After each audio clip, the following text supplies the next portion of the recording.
مضبوط لڑکا تھا. میں نے ایک خرگوش شکار کیا، پھر میں نے اسے بھون لیا. تو ابو طلحہ نے مجھے اس کا پچھلا دھڑا دے کر نبی صلی اللہ علیہ وسلم کی خدمت میں بھیجا. میں اسے آپ کے پاس لایا تو آپ نے اسے قبول فرما لیا. مچھلی. وَهُوَ الَّذِي سَخَّرَ الْبَحْرَ لِتَأْكُلُوا مِنْهُ لَحْمًا طَرِيًّا، وہی تو ہے جس نے سمندر کو تمہارے اختیار میں دے دیا، اتنی بڑی بلا، کہ تم اس میں سے تازہ گوشت کھاؤ. لحمًا طَرِيًّا. ایک غزوے کے موقع پر صحابہ کو ساحل پر ایک بہت بڑی مچھلی ملی اور اس میں سے انہوں نے کھایا بھی اور اس کا تیل بھی نکالا، اور پھر نبی صلی اللہ علیہ وسلم کو اس کے بارے میں بتایا تو آپ نے فرمایا وہ رزق اخرجہ اللہ لکم فہل معکم من لحمہ شیئا فتطعمون، وہ اللہ کا رزق تھا جسے اللہ تعالیٰ نے تمہارے لیے نکالا تھا، اگر تمہارے پاس اس کے گوشت میں سے ہے تو ہمیں بھی کھلاؤ. صحابہ چونکہ ساتھ لے کر گئے تھے. ایک روایت میں ہے کہ اس مچھلی کا نام عنبر تھا. یہ صحیح بخاری کی روایت ہے. سالن یعنی گوشت کا سالن بنا کے کھانا. ایک تو ہے کہ اس کو ڈرائی کھانا یا اس کو آگ وغیرہ پہ بھون کے کھانا، اور ایک یہ ہے کہ اس کو سالن پکانا.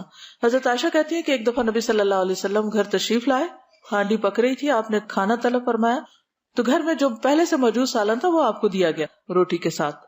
آپ نے فرمایا کیا میں نے گوشت پکتے ہوئے نہیں دیکھا؟ ہی نہیں کہ میں نے دیکھا کہ ہنڈیا میں گوشت پک رہا ہے تو آپ لوگ مجھے یہ کھانا دے رہے. عرض کیا دیکھا ہے، لیکن وہ گوشت تو بریرہ کو صدقے میں ملا ہے اور انہوں نے ہمیں ہدیے کے طور پر دیا ہے. آپ نے فرمایا اس کے لیے وہ صدقہ ہے لیکن ہمارے لیے ہدیہ ہے، یعنی ایسا گوشت کھایا جا سکتا ہے. تو گوشت کو ہڈیاں میں پکا کے شوربہ بنا کے اس طرح بھی کھانا آپ کی سنت میں سے ملتا ہے. دستی کا گوشت. ابو ہریرہ سے روایت ہے کہ میں نے رسول اللہ صلی اللہ علیہ وسلم کے سامنے سرید اور گوشت کا ایک پیالہ رکھا. آپ نے پیالے میں سے بکری کی ایک دستی اٹھائی کیونکہ گوشت میں دستی آپ کو پسند تھی. دستی ہوتا ہے آگے کے، جیسے بکری کے 4 پاؤں ہوتے ہیں نا، تو آگے کے جو لیگز ہوتی ہیں. آپ نے اسے دانتوں سے کھانا شروع کیا اور فرمایا قیامت کے دن میں تمام لوگوں کا سردار ہوں گا. پھر دوبارہ آپ نے دانتوں سے گوشت کھایا، پھر فرمایا میں قیامت کے دن تمام لوگوں کا سردار ہوں گا. اس سے آپ اندازہ لگائیں کہ 2 بائٹس کے بیچ میں آپ نے ایک تعلیم دی اور دوسرے بائٹ کے بعد پھر وہی بات دوبارہ تکرار کی. تو ہم بھی سوچیں کہ ہمارے کھانے کے دوران کی گفتگو کیا ہوتی.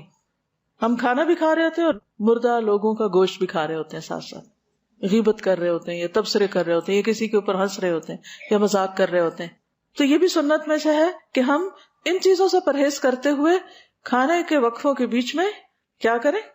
اچھی گفتگو کریں، کام کی گفتگو کریں، کسی کے علم میں اضافہ کریں یا کسی سے کچھ سیکھیں. اور پھر یہاں پر آپ دیکھیے کہ دانتوں سے آپ نے اس کو کاٹا، تو اس سے یہ پتہ چلتا ہے کہ گوشت کو دانت سے کاٹ سکتے ہیں. ابو ہریرہ رضی اللہ عنہ سے مروی ہے کہ ایک مرتبہ بکری کا گوشت پکایا گیا تو رسول اللہ صلی اللہ علیہ وسلم نے فرمایا مجھے ایک دستی دو. تو انہوں نے نبی صلی اللہ علیہ وسلم کو ایک دستی پکڑائی اور انہوں نے تناول فرمائی. اس کے بعد فرمایا مجھے ایک اور دستی دو. انہوں نے وہ بھی آپ کو دی، آپ نے اسے بھی تناول فرما لیا. فرمایا مجھے ایک اور دستی دو. کسی نے عرض کیا یا رسول اللہ صلی اللہ علیہ وسلم ایک بکری میں تو 2 ہی دستیاں ہوتی. آپ نے فرمایا اگر تم تلاش کرتے تو ضرور نکل آتی. عبداللہ بن مسعود بیان کرتے ہیں کہ رسول اللہ صلی اللہ علیہ وسلم کو بکری کے گوشت والی ایسی ہڈی بہت پسند تھی جس پر سے گوشت اتار لیا گیا اور تھوڑا باقی ہو، جو بالکل ساتھ ساتھ لگا ہوا. پھر پوشت کا گوشت. عبداللہ بن جعفر طیار رضی اللہ عنہ کہتے ہیں کہ انہوں نے رسول اللہ صلی اللہ علیہ وسلم سے سنا جب صحابہ کرام رسول اللہ صلی اللہ علیہ وسلم کو گوشت پیش کر رہے تھے تو آپ فرما رہے تھے کہ سب سے عمدہ گوشت پشت کا گوشت ہوتا ہے. پسلی کا گوشت، چانپیں جن کو بولتے ہیں. ام سلمہ سے روایت ہے ایک مرتبہ انہوں نے نبی صلی اللہ علیہ وسلم کی خدمت میں ایک بھنی ہوئی پسلی رکھی. آپ نے اس میں سے تناول فرمایا، پھر نماز کے لیے کھڑے ہو گئے اور وضو نہیں کیا. یعنی گوشت کھانے کے بعد وضو نہیں کیا جاتا سوائے اونٹ کے پائے. عائشہ رضی اللہ تعالیٰ عنہ کہتی ہیں کہ ہم بکری کے پائے محفوظ کر لیتے تھے اور اسے 15 دن بعد کھاتے تھے، یعنی زیادہ دن تک وہ چل جاتے تھے.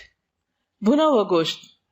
بھنے ہوئے گوشت کے بارے میں ابراہیم علیہ السلام کا طرز عمل ہمارے سامنے ہے کہ جب ان کے پاس کچھ مہمان آئے وَلَقَدْ جَاءَتْ رُسُلُنَا إِبْرَاهِيمَ بِالْبُشْرَى قَالُوا سَلَامًا قَالَ سَلَامٌ فَمَا لَبِثَ أَنْ جَاءَ بِعِجْلٍ حَنِيذٍ. سورۃ ہود 69. بلا شبہ ہمارے رسول یعنی فرشتے ابراہیم علیہ السلام کے پاس خوشخبری لے کر آئے تو ابراہیم کو سلام کیا. انہوں نے جواب دیا. تھوڑی ہی دیر گزری تھی کہ وہ مہمانی کے طور پر ایک بنا ہوا بچڑا لے کر آئے. تو اس سے پتہ چلتا ہے کہ اگر بکری کے علاوہ بچڑے کا گوشت بھی، بچڑا یعنی کہ گائے کا بچہ، اس کو اگر استعمال کیا جائے تو اس میں حرج نہیں ہے. عبداللہ بن حارث سے مروی ہے کہ ہم نے مسجد میں رسول اللہ صلی اللہ علیہ وسلم کے ساتھ بھنا ہوا گوشت کھایا. اس میں 2 چیزیں، ایک تو بچڑے کا گوشت، دوسرے بھنا ہوا گوشت. سوکھا گوشت. انس رضی اللہ عنہ کہتے ہیں کہ میں نے نبی صلی اللہ علیہ وسلم کو دیکھا کہ آپ کے پاس شوربہ لایا گیا جس میں کدو اور سوکھا ہوا گوشت تھا. میں نے دیکھا کہ آپ کدو تلاش کر کے نکال رہے تھے اور کھا رہے تھے. اس میں سوکھے گوشت سے مراد یہ کہ پہلے زمانے میں فریج وغیرہ نہیں ہوتے تھے تو لوگ گوشت جب عید وغیرہ پر یا اکٹھا ذبح کرتے تھے تو اس کو چھوٹے چھوٹے ٹکڑوں میں کاٹ کر سکھا لیتے. آپ میں سے کسی نے کھایا ہو گوشت؟ جی ہنٹر بھی بہت ہی مزے کا ہوتا ہے. گورخر کا گوشت. ابو قتادہ کہتے ہیں کہ نبی صلی اللہ علیہ وسلم کے ساتھ صلح حدیبیہ کے موقع پر نکلے. ابو قتادہ اپنے چند ساتھیوں کے ساتھ پیچھے رہ گئے. ان کے تمام دوسرے ساتھی تو محرم تھے یعنی احرام کی حالت میں تھے. انہوں نے احرام نہیں باندھا تھا. ان کے ساتھیوں نے گورخر یعنی نیل گائے دیکھی. ابو قتادہ نے حملہ کر کے اس کی کونچیں کاٹ ڈالی. خود بھی کھایا, دوسرے ساتھیوں نے بھی کھایا, لیکن پھر نادم ہوئے. تو جب نبی صلی اللہ علیہ وسلم سے جا ملے تو آپ نے پوچھا کیا اس کا گوشت تمہارے پاس اور بچا ہوا ہے؟ ابو قتادہ نے کہا ایک ران ہمارے ساتھ باقی ہے. تو آپ صلی اللہ علیہ وسلم نے بھی وہ گوشت کھایا کیونکہ وہ آپ کی نیت سے نہیں شکار کیا گیا تھا, آپ کو پیش بس کیا گیا. تو جو احرام میں نہ ہو وہ اگر شکار کر کے خود بھی کھائے اور اگر کسی محرم کو دے تو وہ گوشت کھایا جا سکتا ہے.